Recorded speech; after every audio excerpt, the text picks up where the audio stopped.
राजस्व और एमपीबी सहित 35 ऐसी शासकीय सेवाएं हैं जिनका आवेदन करने के लिए अब आम जन को कार्यालय के चक्कर लगाने की जरूरत नहीं है।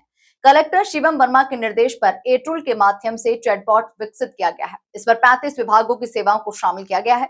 आवेदक घर बैठे ही चैटबॉट के माध्यम से आवेदन कर सकेंगे। फिलहाल ट्रायल के रूप में आय और मूल निवासी प्रमाण पत्र की सुविधा प्रारंभ कर दी गई है। देखिए खास रिपोर्ट। शासकीय विभागों में कार्य कारण आमजन के लिए परेशानी का सबब रहता है। जानकारी के अभाव में कई बार आवेदकों को कार्यालय के चक्कर लगाने पड़ते हैं, जबकि आवेदन होने के बाद फाइल को एक टेबल से दूसरी टेबल तक पहुंचाने में भी चप्पल घिसना पड़ती है। इस बात को ध्यान में रखते हुए इंदौर कलेक्टर शिवम वर्मा ने नवाचार करते हुए आर्टिफिशियल इंटेलिजेंस के माध्यम से चैटबॉट विकसित कराया है।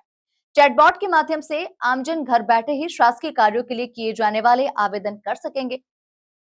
इस प्लेटफॉर्म पर राजस्व, एमपीबी, नगर निगम सहित अलग अलग विभागों की सेवाएं प्रारंभ की जाएगी। कलेक्टर शिवम वर्मा ने जानकारी देते हुए बताया कि ट्रायल के तौर पर आय और मूल निवासी प्रमाण पत्र की सुविधा प्रारंभ की गई है। जल्द ही अन्य सेवाएं भी प्रारंभ कर दी जाएगी। और आज एक नई चीज और की गई है कि हम लोगों ने एक चैटबॉट का विकास किया है और माननीय मुख्यमंत्री जी के स्पष्ट निर्देश है कि सभी जो आवेदन है, सभी नागरिक सेवाएं उनकी आपूर्ति सही समय से हो, समय सीमा से हो, तो उसी की दृष्टिगत रखते हुए एक चैटबॉट बनाया गया है। इस चैटबॉट में अभी हम लोगों ने ट्रायल वर्जन उसका चालू किया है और इसका उद्देश्य यही है कि कई बार ऐसा होता है कि छोटी छोटी सेवाओं के लिए भी हमारे सम्मानित इंदौर वासियों को, नागरिकों को आना पड़ता है, कार्यालय में परेशान होना पड़ता है। तो हम लोग चाहते हैं कि घर बैठे ही वो आवेदन करें और घर बैठे ही उनको ये दस्तावेज उनको घर बैठे मिल जाए।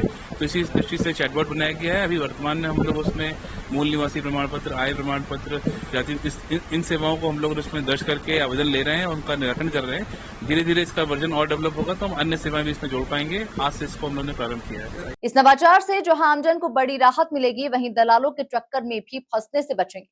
हालांकि कलेक्टर कार्यालय में आने वाले अधिकतर आवेदक टेक्नो फ्रेंडली नहीं होते। ऐसे में सुविधा का लाभ कितना होगा, ये आने वाला समय ही बताएगा।